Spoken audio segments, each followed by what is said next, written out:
vou começar aqui. Em primeiro lugar, eu queria dar as boas-vindas a todo mundo, né? Mais uma live aqui da Cena Digital. Hoje a gente vai ouvir sobre o uso de IA para a produtividade do CIO.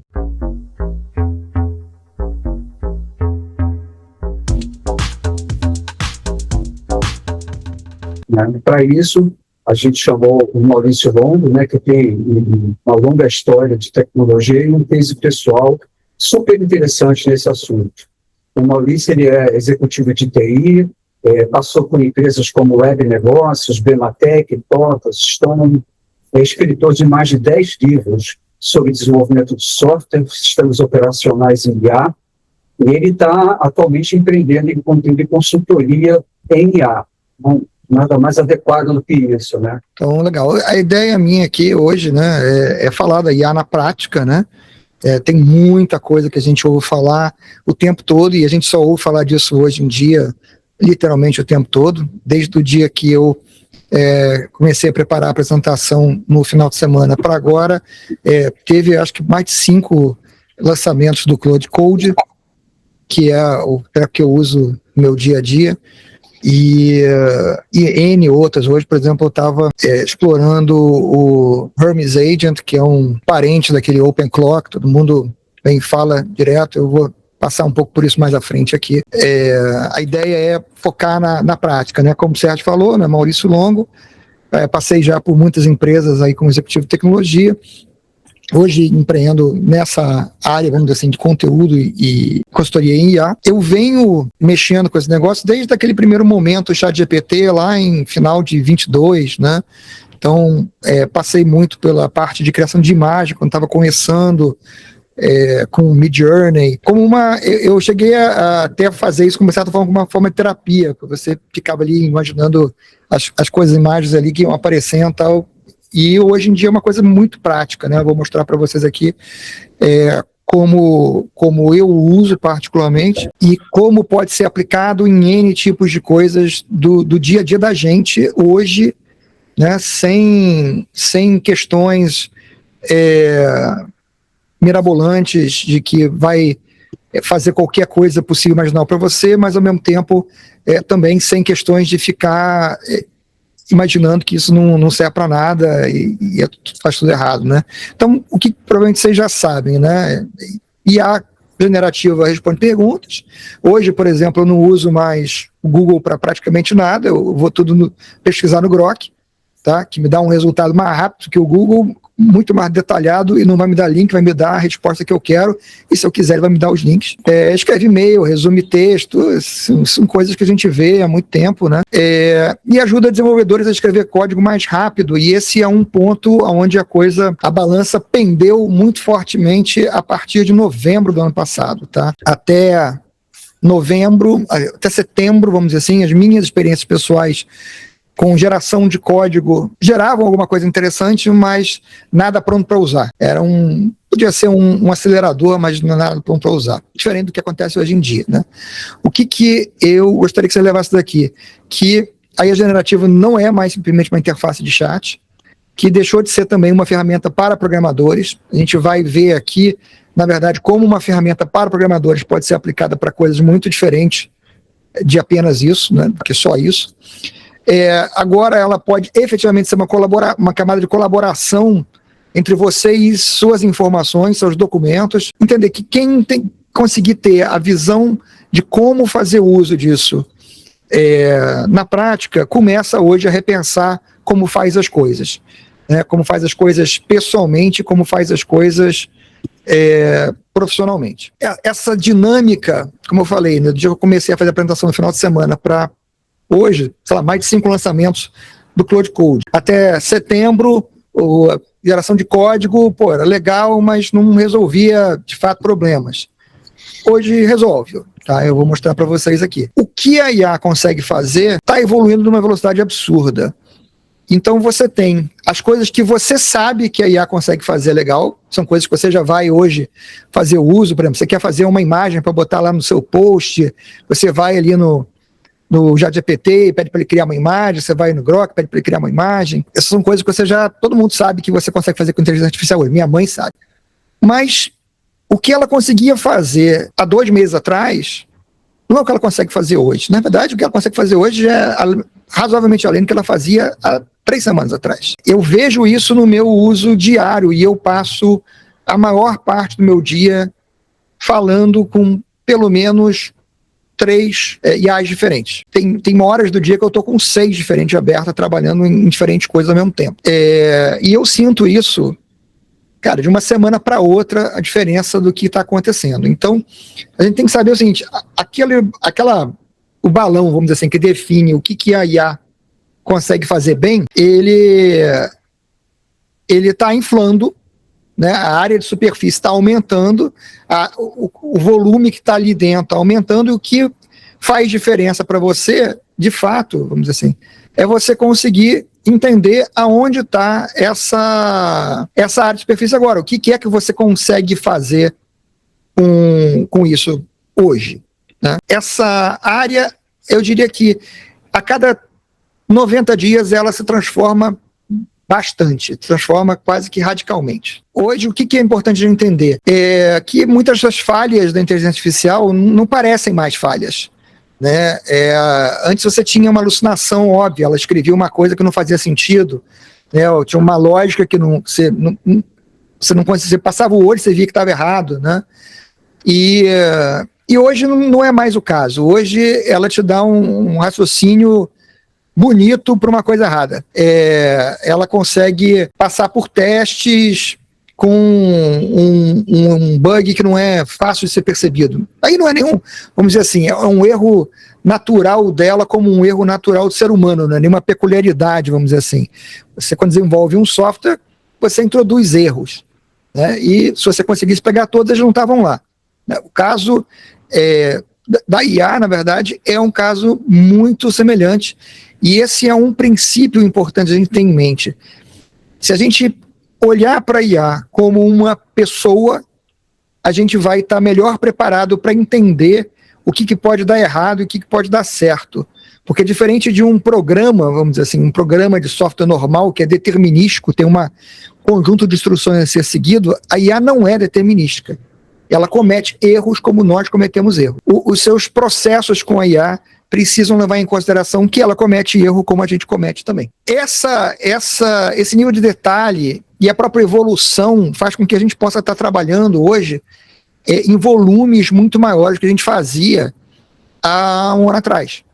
Há um ano atrás, eu podia revisar cada coisa que eu fazia com a IA linha por linha, e não tinha problema. Eu conseguia lá revisar, pegar um problema, ajustar e tal, linha por linha.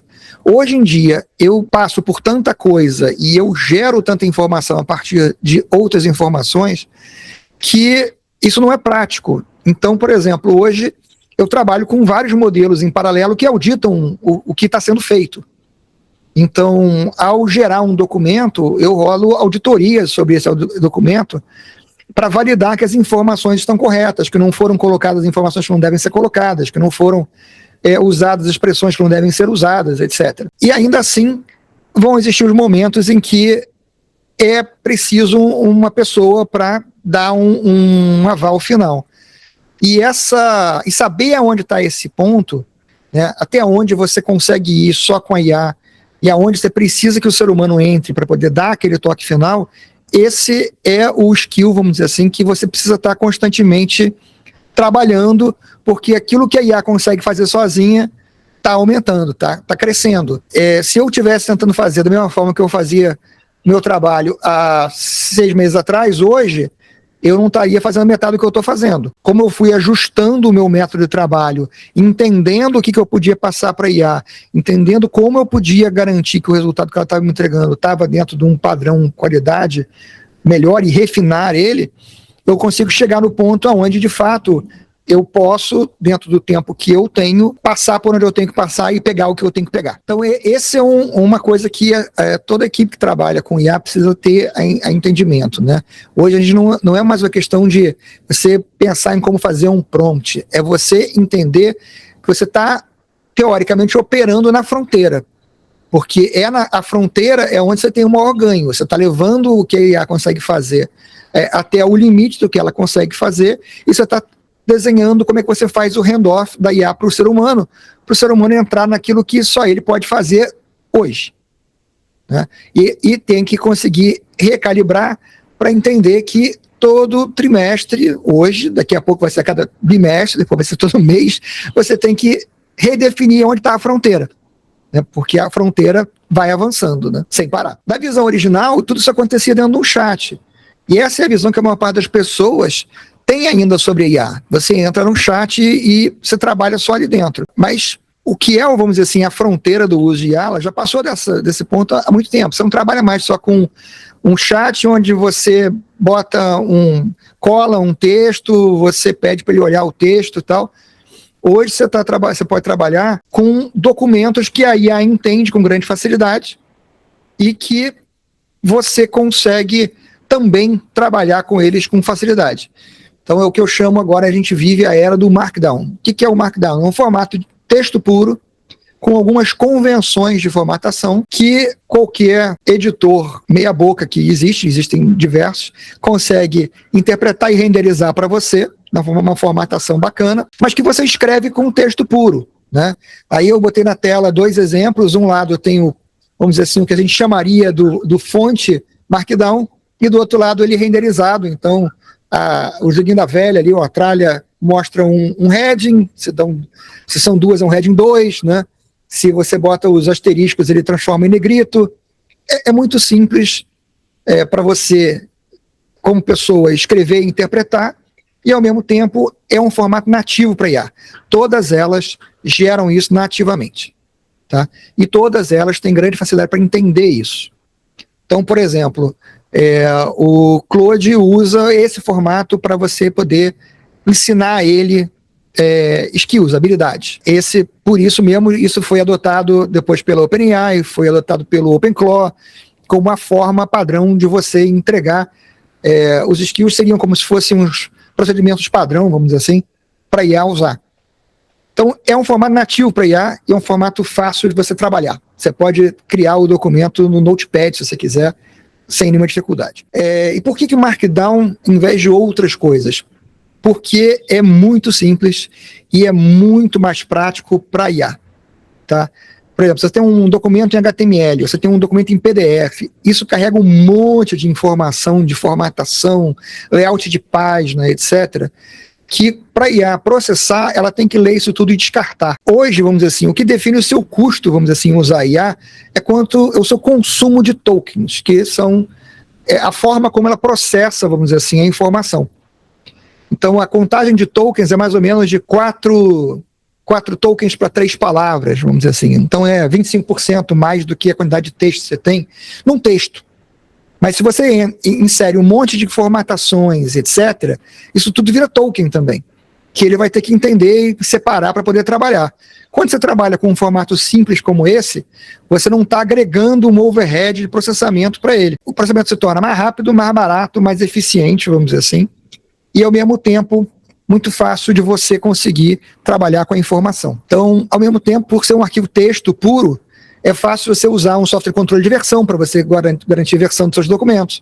É fácil gerar uma diferença entre um documento e outro. 500 ferramentas de trabalhar com código-fonte funcionam com seus documentos. E um detalhe importante, né? O que ele te entrega cobre 99% dos casos de uso para formatação de documento de uso do dia a dia, gente. Tá? Esse é um ponto importante, porque a gente normalmente entra lá, vê um Microsoft Word, tem 592 mil opções. Eu posso dizer para vocês assim, eu aprendi muitas porque eu escrevi 10 livros direto dentro dele, tá? Antes de mudar para usar outras coisas. Eu escrevi 10 livros dentro dele.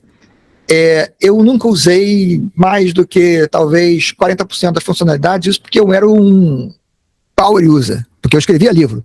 Entendeu? Um usuário normal não usa mais do que 10% das funcionalidades do Microsoft Word, por exemplo. Além de você ter esse formato, ele, por ser um arquivo texto, ele tem uma facilidade também de acomodar você colocar metadado dentro dele.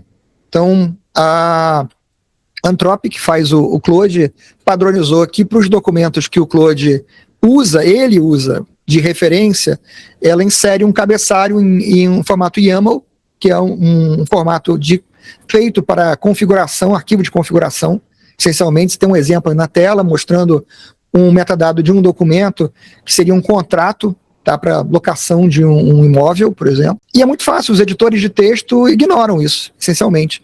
Tá? Você tem editores de texto hoje em dia que já esperam que isso esteja lá e meio que suprimem para você editar o texto, ou deixam você editar o texto também sem nenhum problema, e isso não é afetado de forma nem positiva nem negativa, vamos dizer assim, é um texto puro, então não faz muita diferença. Tá? E é sempre um blocozinho no início. Qual é a vantagem, de novo, ter esse blocozinho no início? Para IA. Para IA, ela consegue arrancar o blocozinho do início sem ler o documento inteiro e poder ter uma visão do que está dentro do documento, para saber se esse é o documento que ela quer ou não.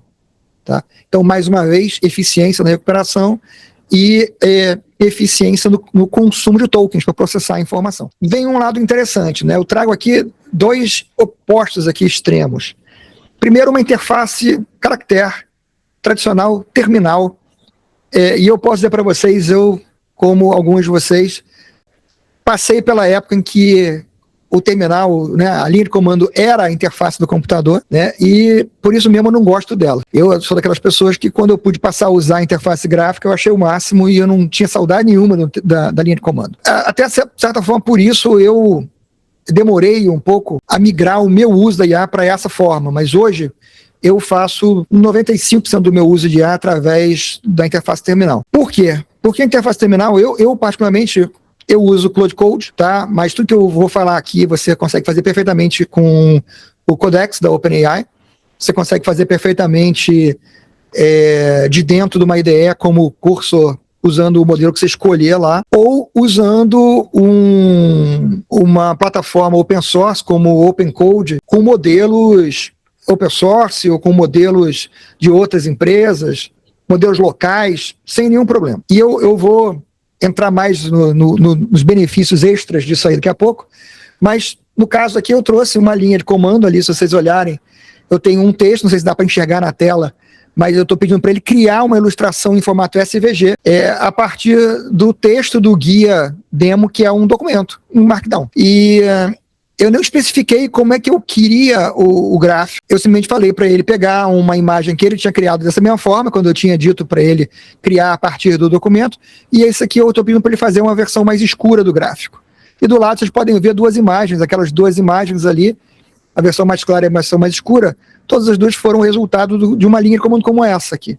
Na realidade, a mais escura é o resultado direto desta linha de comando que está capturada aí. Eu não precisei especificar nada. Ele pegou o texto, leu o texto, entendeu do que se tratava e criou um diagrama para ilustrar aquele texto. E ele cria esse diagrama programaticamente. O SVG é um formato também de uma linguagem em formato texto para definição de gráfico, usado por diversos editores gráficos. Então, ele literalmente cria do nada essa imagem vetorizada que você pode depois editar se quiser. Nessa circunstância, por exemplo, o formato Office, por exemplo, ou um PDF, uma imagem dessa, isso vira um espaço, uma área de output, não é mais a sua área de trabalho. Você não precisa trabalhar dentro de uma ferramenta como o Word, por exemplo, para você criar um documento sofisticado. Você não precisa trabalhar nem dentro do Excel, na realidade, nem dentro do PowerPoint, na prática. Tudo isso você pode trabalhar dentro de um documento texto e depois você pede para ele gerar a versão de output, vamos dizer assim. É o caso da apresentação que a gente está vendo aqui. Ela foi criada, 80% do que vocês estão vendo foi feito em Markdown. Tem uma pergunta aí do... Boa noite. Boa noite. Maurício, me tira uma dúvida aqui. Como que você enxerga, né? A gente está brigando aqui com o pessoal da empresa, que eu não estou liberando mais aquele Canva, porque eu entendo que a IA, ela endereça muito bem essa questão. Como que você enxerga essa plataforma? Eu vou dizer para você o seguinte, você consegue gerar imagens prontas com facilidade hoje em dia. Você consegue fazer isso que eu mostrei aqui agora para você, mas se você quiser sofisticar mais um pouco a imagem, você ainda precisa editar ela. Vou dar um exemplo simples, né? Agora, nesse dado momento, essa imagem que estão aqui, essas duas aqui, é um SVG. O PowerPoint não aceita SVG. Eu precisei carregar ela no editor gráfico e salvar ela como PNG para o PowerPoint carregar. Eu poderia ter mandado esse é o outro ponto que a gente vai entrar daqui a pouco, que é o seguinte, eu poderia ter mandado o Claude Code transformar a imagem para mim. E ele faria um programa que transformaria a imagem de SVG para PNG. Sim. Eu diria a você o seguinte, a gente está caminhando para o ponto onde você não vai precisar de nenhuma ferramenta desse tipo. Mas eu diria que hoje, pessoas que têm atividades específicas ainda precisam para poder tirar todo o benefício, poder pegar aquela imagem ali, dar uma ajeitadinha mais rápido do que ele vai conseguir mandar a IA fazer. Tá? A minha preocupação aqui, né, a minha dúvida é se o pessoal está acostumado ou se ele realmente não consegue se virar, né? Mas eu entendi. Seria um complementar aí do que a IA consegue extrair, ele fazer ajuste fino, fazer alguma questão, né? Isso, e assim, é importante ter o seguinte, é uma questão transitória, tá? Hoje eu gerei um mapa a partir de um livro. O mapa não é lindo, e eu não mandaria o mapa como está para uma apresentação profissional. Mas o mapa é 100% funcional. Se fosse o mapa para você chegar na minha casa para um churrasco, eu mandava para você sem problema. Mas eu acredito que em um ano, o mapa seria um mapa profissional, por exemplo. Será um mapa profissional. Show, obrigado, viu? A apresentação, como eu falei, foi gerada por uma mistura de Claude Code e PowerPoint. E quando eu falo por uma mistura, gente, olha só, para ser muito claro, e eu sou totalmente transparente com isso, eu mandei ele criar uma apresentação baseada nos últimos 3 artigos que eu publiquei, e ele gerou todo o conteúdo que tem aqui, essencialmente. Quando eu falo os outros 80%, foi o seguinte, eu peguei o conteúdo que ele gerou, em formato Markdown, mandei o Claude de dentro do PowerPoint transformar no PowerPoint, e ele edita o PowerPoint, você vê ele editando o PowerPoint dentro do PowerPoint. E quando ele terminou, eu cheguei no ponto em que eu comentei com o Alexandre agora. Era mais prático para mim editar o PowerPoint do que ficar pedindo para ele alterar. E aí eu fiz minhas edições, são 20% a mais. São as minhas edições. Reordenei algumas coisas numa sequência que eu achei que ficava melhor. Criei algumas ilustrações adicionais que não tinha pensado em colocar antes de ver a apresentação. Então, esse é o ponto, vamos dizer assim, onde eu diria que a gente está. Agora, eu posso dizer para vocês, numa aplicação direta, eu tive 1/4 do trabalho que eu teria para fazer a apresentação. E aí vem, por exemplo, na linha, né, será que você precisa do Canva ainda hoje? E aqui eu mostro que a gente está no caminho de não precisar. Esse é um videozinho, não sei se o áudio passa para vocês. O áudio é só uma musiquinha e uns poucos efeitos sonoros, assim, quando vão aparecendo as coisas. Esse vídeo foi inteiramente feito pelo Claude Code. Para vocês entenderem, quando eu falo inteiramente feito, eu estou dizendo o seguinte, eu mandei ele ler um artigo e criar um vídeo sobre o artigo. Eu não especifiquei mais nada. No momento que o vídeo ficou pronto, eu critiquei o vídeo e pedi para ele aumentar as fontes, ajustar um pouco a cor para ficar mais fácil de ler. Esse vídeo ficou pronto, vamos dizer, sem uma intervenção humana para gerar o vídeo, em talvez uns 40 minutos. É o tempo de eu criticar, olhar, ver o resultado, pedir para mudar mais uma coisinha e tal. E eu posso dizer para vocês, há 10 anos atrás, eu trabalhava numa empresa onde a gente pagou, tipo, 20 mil reais para fazer um vídeo desse, para a área de marketing. Hoje em dia, obviamente, é muito mais fácil do que era naquela época, não custa mais a mesma proporção que seria, né, se eu fosse atualizar o valor, mas brotou do nada. E eu posso dizer a vocês, claramente tem como melhorar, e ao mesmo tempo, se eu tivesse dado uma referência visual para ele, ele teria usado. É óbvio que esse vídeo poderia estar melhor, essas fontes poderiam estar maiores, poderiam estar, talvez, um layout um pouquinho melhor. 0 designers envolvidos, né? 0 profissionais de marketing envolvidos. É isso, né? Você vai dar ideia para o vídeo em minutos e não em dias mais. Então, o Markdown resolve o formato para sua informação. Se você der a informação para a IA nesse formato, ela consegue trabalhar muito bem. Agora, e você, né?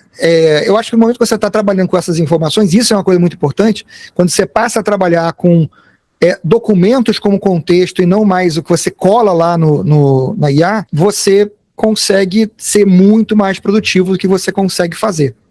Então, hoje, o que eu acho que a gente precisa é o que eu chamo de uma IDE de conhecimento. É uma coisa que é possível você ter usando ferramentas gratuitas como o Visual Studio Code, que eu não gosto de usar porque ele é feito para desenvolvedores Então, inclui um nível de complexidade, de configuração, transcende o que a minha paciência para ser um usuário normal, vamos dizer assim, alcança. Então, mas existem outras ferramentas, e para não dizer que você precisa de uma, né, eu mesmo criei uma em 2 horas usando o Claude Code. Dia 2 de janeiro desse ano, na minha primeira sessão de uso do terminal, eu criei um editor para esse tipo de documento com o Claude Code em mais ou menos 2 horas. Ele tinha alguns bugs, mas todos os principais já tinham sido sanados, ele funcionava. O que eu acho que é interessante é você ter uma aplicação qualquer, como eu falei, pode ser qualquer um desses IDEs de desenvolvimento que são gratuitos. Nesse caso, o que está na foto é uma outra aplicação que eu vou mostrar para vocês daqui a pouco, que também é gratuita. Ela não é open source, porém é gratuita, que deixa você navegar os seus documentos para você ter fácil acesso às informações que você quer passar para a IA e aquilo que a IA está te devolvendo, porque essa é a grande vantagem de você trabalhar na linha de comando, né, com o terminal, é que a IA está na tua máquina, então ela não precisa gerar um texto na tela para você ver, uma resposta para você. Ela gera um documento para você. E o documento pode ser um vídeo, pode ser um áudio, pode ser um texto. Você precisa poder alimentar ela com dados e receber documentos de volta. Vão documentos para ele e voltam documentos dele. Né? Eu prefiro o Obsidian, que é essa aplicação aí. É uma aplicação, como eu falei, gratuita. É altamente extensível e, por ser altamente extensível, eu hoje peço para o Claude Code criar extensões para aplicação para mim, para atender o meu workflow. Tá? Eu não dependo, vamos dizer assim, que o software evolua por mim, eu posso evoluir o software para o meu uso, especificamente. Está aí um pouquinho maior só a interface para você poder ver ali, uma árvore para você navegar os seus documentos, o documento que você está visualizando, que pode ser em edição ou visualização, só visualização. Do lado, uma visão aquele cabeçalho em YAML que eu mostrei, né, que eles chamam de font matter, tá, que o Obsidian sabe interpretar e ele pode tirar de dentro do documento e botar ali do lado estruturadinho para você poder ver sem atrapalhar você mexer no documento. E você pode alterar as propriedades ali no YAML também, sem você precisar saber as regras de formatação do YAML e tal, ele cuida disso aí por você. Então, essa visão lateral é isso, não são os metadados sendo mostrados, e com isso você tem o quê? Um documento com 3 camadas ali, né? O texto para os humanos, metadado para IA, e os links de navegação que permitem você fazer, literalmente, criar um grafo de suas informações, o que facilita a IA encontrar outras informações sem ela ter que ficar vasculhando um monte de documentos. Ela tem links e ela pode criar links para você ter isso. Vou dar um exemplo rápido disso aqui, mas em paralelo às minhas atividades profissionais do dia a dia, eu hoje estou escrevendo ficção. É uma coisa que eu sempre quis fazer como criança, desde criança, vamos dizer assim. Quando eu escrevi o primeiro livro técnico, eu me iludi achando que isso era um passo nessa direção, uma coisa não tem nada a ver com a outra. Hoje em dia eu estou escrevendo ficção porque a IA me dá uma ajuda em coisas que me desincentivavam antes. Eu queria pesquisar um negócio sobre um local, eu tinha que sair fazendo buscas e tentando encontrar informações sobre aquilo. Hoje eu pergunto para a IA, ela me responde. Eu quis um lugar para uma história minha no meio dos Estados Unidos, lá perto do Parque Nacional de Yellowstone. Eu descrevi o lugar que eu queria. O Grok, por exemplo, me deu as coordenadas do mapa do lugar que se encaixava no que eu queria. Eu peguei as coordenadas, taquei lá no Google Earth e vi o lugar que ele estava me dizendo que era o que atendia aos meus requisitos para a minha história. Vamos dizer assim, um nível de facilidade que você tem enorme, né? Para dar outro exemplo agora semelhante, porém numa área radicalmente diferente, há 2 meses atrás, uma consultoria entrou em contato comigo para perguntar do meu interesse a respeito de uma posição numa empresa no Sul. E não podia me dizer o nome da empresa, era confidencial e tal. Me falou da localidade e me falou da área. E eu pude depreender da conversa de que era uma empresa que tinha sido recentemente adquirida. De posse dessas informações, em mais ou menos 40 segundos, eu já sabia qual era a empresa que ele não podia me contar qual era, porque eu dei a informação que eu tinha para o Grok, e o Grok me disse qual era a empresa, e eu pude validar que tudo que ele estava me dizendo batia com o que eu tinha ouvido na conversa. A facilidade que você tem, vamos dizer assim, de usar isso dentro do seu fluxo de trabalho para qualquer tipo de atividade é enorme. Voltando, né, porque eu falei que eu ia mencionar das facilidades extras que a linha de comando te traz, eu agora crio minhas próprias ferramentas. Eu não dependo mais das ferramentas que estão disponíveis. Eu posso criar as ferramentas. O terminal, por estranho que pareça, ele é seu amigo. Através do Cloud Code, do OpenAI Codex, você consegue trabalhar com os arquivos locais e você consegue usar ele para você criar ferramentas que se encaixam no seu workflow.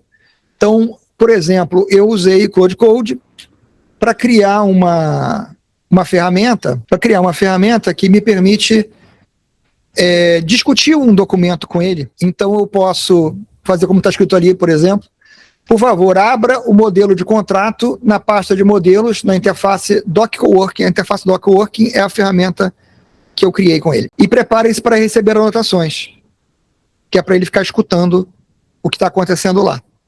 Essa é a interface, eu acho que ela cresce, isso. Do lado ali eu tenho um documento em Markdown. Ele pode trazer texto marcado para eu ver. Então, por exemplo, ali o domiciliado está um highlight. Ele pode colocar o highlight para chamar a minha atenção de um ponto que ele quer que eu dê uma opinião a respeito de uma coisa no documento, que eu decida alguma coisa, por exemplo. E vocês podem ver os marcadores, um em amarelo e um em azul, que são referências a comentários ali do lado. E aqueles comentários são anotações que eu coloquei. E quando eu aperto o botãozinho azul ali em cima da tela, tem um botãozinho azul, Send to Cloud, ele manda as anotações de volta para a linha de comando lá no terminal, e ele recebe meus comentários.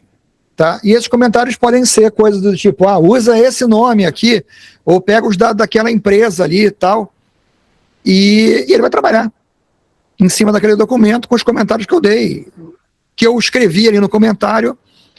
É como se eu estivesse escrevendo direto dentro dele, só que é um fluxo muito mais fácil para o usuário do que ir olhar o documento e escrever para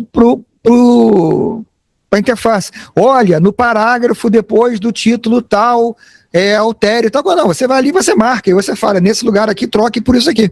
Então é uma forma de você customizar o seu fluxo de trabalho, né? E aí, como eu falei, com isso, hoje eu crio ferramentas para usar dentro da ferramenta que eu uso. Eu uso o Obsidian e com ele eu crio o plugin para o Obsidian.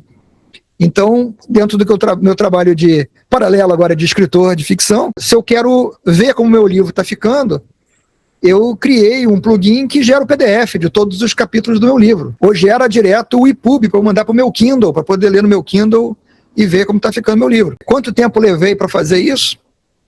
40 minutos. Tá? Lógico que ajuda você a saber pedir o que você quer. Ajuda você a saber pedir o que você quer. Mas é impressionante a capacidade dele de descobrir e de perguntar o que está faltando.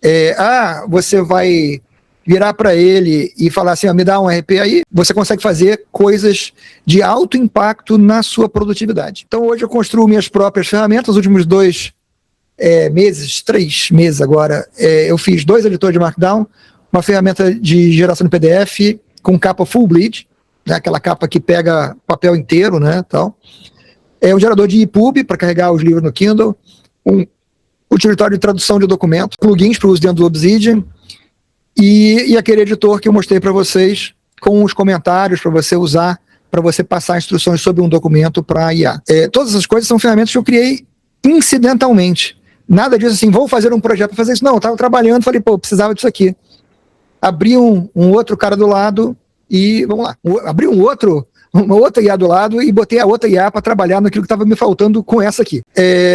Então aí, perguntas desconfortáveis aí pro nosso mundo: se o usuário usa 5% dos feeds de um SaaS, que custa $30 por usuário por mês, e o agente pode gerar esses 5% sob medida em 20 minutos, como é que isso fica? Essa é uma pergunta que derrubou 285 bilhões de dólares de valor de bolsa de várias empresas no mês passado. Tá, quando a Anthropic lançou o Cloud Code. O Cloud Coworking, que é uma versão, vamos dizer assim, mais user-friendly, mais light também do Cloud Code. Né? Como é que fica esse caso de negócio? Né? E como é que fica o caso de negócio da gente justificar pagar por esse serviço, né? Então, o impacto desse tipo de coisa se distribui em camadas, né? Não aplica-se igual a todo mundo. Se você tem uma coisa que é um produto que é de um nicho muito específico, o conhecimento específico justifica aquilo, pelo menos por mais um tempo. Suítes horizontais, ao meu ver, aí é uma opinião minha, mas eles viram engine de renderização. Tá? Eu trabalho minha informação, no final eu boto no formato desses suítes para passar, para mandar para fora, para publicar, tal. Software interno de empresa, seu próprio software, muita coisa que você desenvolvia e que levava meses pode ser feito agora em semanas. Tá? Depende, obviamente, da equipe saber usar a ferramenta, depende da equipe. Saber usar é o mais importante, e às vezes, para você poder saber usar, você tem que ter a mentalidade voltada para isso. Vou dar um exemplo também prático. O cara que me recomendou o uso da interface terminal, que é um cara que vive desenvolvendo software, ele ganha vida desenvolvendo software, ele ficou chocado quando eu mostrei para ele que, por exemplo, quando eu estava revisando o meu livro, eu fazia anotações com o tablet, eu marcava textos, etc., e depois eu mandava aquelas imagens para o Claude e eu pedia para ele identificar os lugares que precisavam ser alterados com aquelas coisas que eu marquei. O Claude abre a imagem, reconhece o texto original, encontra ele dentro do documento certo, entende a sua anotação, seu garrancho, no meu caso, tá? E fala para você, né? No documento tal, você comentou isso aqui, tal coisa. Você quis dizer isso, você quer que eu altere isso a partir de uma imagem, tá?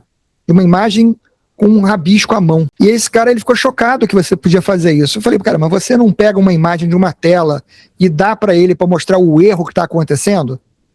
O que está fora do que era previsto na tela? Ou mensagem de você não passa para ele? É a mesma coisa. Você tem que ter a mente aberta para interpretar o que a IA pode fazer. Porque ela pode fazer mais do que a gente imagina que ela pode fazer. Tá? Aí, bom, visão, né? O que muda para o CIO, né?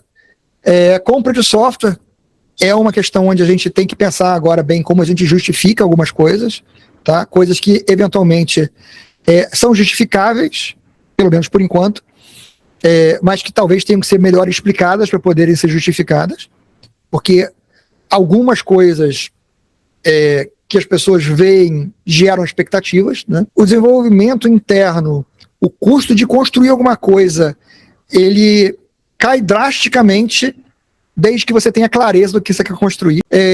A mesma coisa, o mesmo impacto, vamos dizer assim, que é brutal, que esse é a questão da governança interna, porque quando uma pessoa qualquer pode gerar uma ferramenta de software em minutos, né, o seu perímetro de segurança ele vira um pesadelo, e eu vou passar muito rápido por isso falando sobre o OpenClaw daqui a pouco. E dados em conhecimento, cara, texto puro, metadado, isso é o novo substrato de informação que permite você tirar o máximo de proveito do que você tem de informação. É o mais simples, o mais básico e mais eficiente. Então, 3 empresas aí para a gente levar de volta, né? Empresa, né? Na operação onde que a gente está revisando coisas em série que podem ser feitas em paralelo. Então, por exemplo, antes eu revisava um documento e eu lia um documento procurando todas as coisas que estavam erradas no documento. Hoje, antes de eu botar meu olho num documento que foi criado por uma IA, eu já rodei 6 auditorias diferentes com outro modelo de IA, que já passou o feedback para o primeiro modelo, que já consertou as coisas que o outro modelo detectou, e quando ele chega para mim, passaram-se 5 minutos, que eu não estava fazendo isso, mas o documento chega com 1/10 dos problemas que ele chegaria antes, que eu tinha que identificar individualmente. Quantas coisas a gente hoje paga de serviço, que a gente usa uma fração do que o serviço faz, e talvez a gente não precise daquele serviço. Cara, como a gente torna o conhecimento corporativo, aquilo que está em base de dados, aquilo que está na cabeça das pessoas, registrável em texto. E o registrável em texto, o que está na cabeça das pessoas é a parte mais interessante, porque você literalmente consegue agora registrar processos que antes você precisava de uma consultoria para desenhar o processo, e hoje,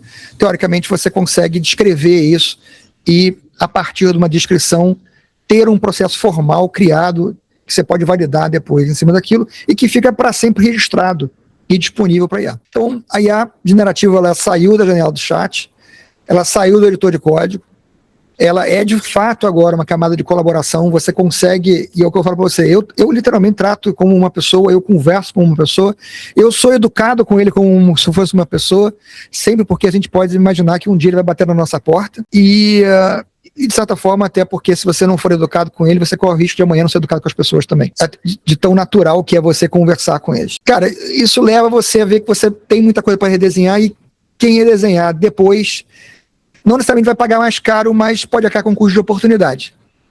Tá? Porque, como eu falei, hoje eu faço um monte de coisa que eu não fazia 6 meses atrás, porque eu não tinha condição de fazer. Mas hoje eu peço para a máquina e a máquina faz para mim. Né? Eu comecei nessa brincadeira como um cara que pagava $20 aqui numa coisa, $20 ali numa outra coisa, $20 ali numa outra coisa. Hoje eu ainda pago $20 numa coisa aqui, $20 numa outra coisa ali, mas eu pago $200 por mês no pacote de IA que eu uso, mas que me trabalha por mim o equivalente a 3 pessoas trabalhando comigo. É uma economia brutal em relação a eu contratar as 3 pessoas. E um aumento de poder para mim, como pessoa, como indivíduo, muito grande. E aí o OpenClaw, né? Todo mundo fala, virou quase que uma febre aí na mídia nos últimos 3 meses. Ele iniciou uma revolução na forma como pessoas percebem IA, tá? Hoje, muita gente que acompanhou isso e que já experimentou com isso, eu já fiz 3 instalações dessa brincadeira numa máquina, percebem que você tem outras possibilidades de como você usar a IA no dia a dia. Ao longo dos últimos 3 meses, desde que ele explodiu na cena mundial, a Anthropic, ela trouxe muitas das funcionalidades base do OpenClaw para dentro do Claude Code.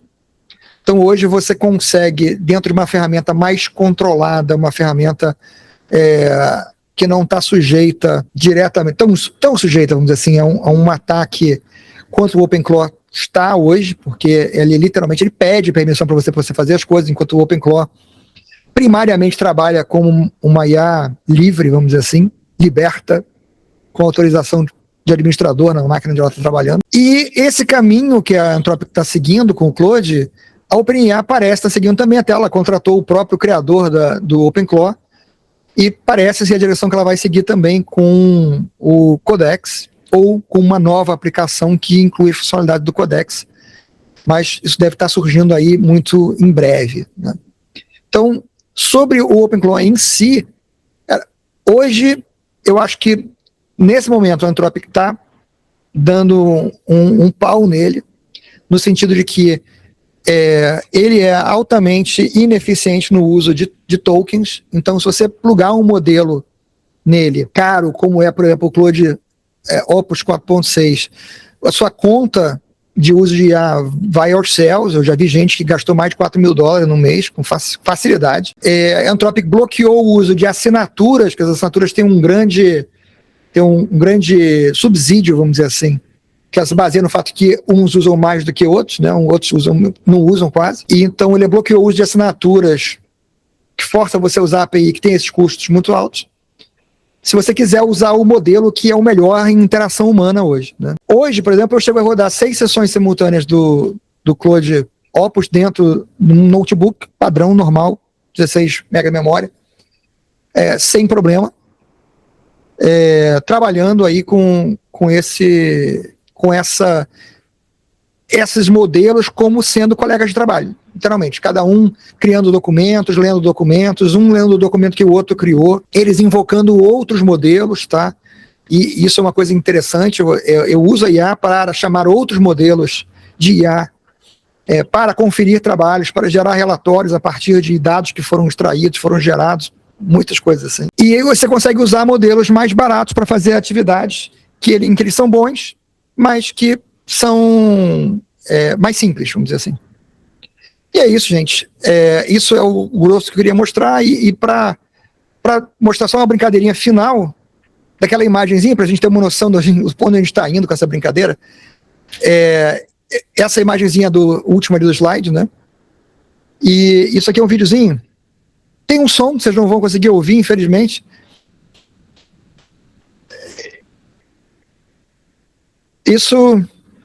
Esse videozinho é gerado de graça.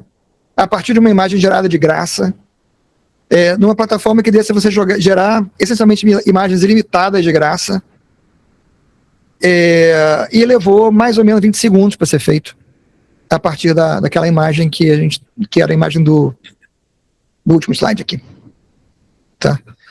Então, de novo, as possibilidades que você consegue fazer hoje para você usar em campanhas de marketing interno, para você usar em campanhas de marketing não interno, são enormes, né? E elas estão mudando continuamente, gente.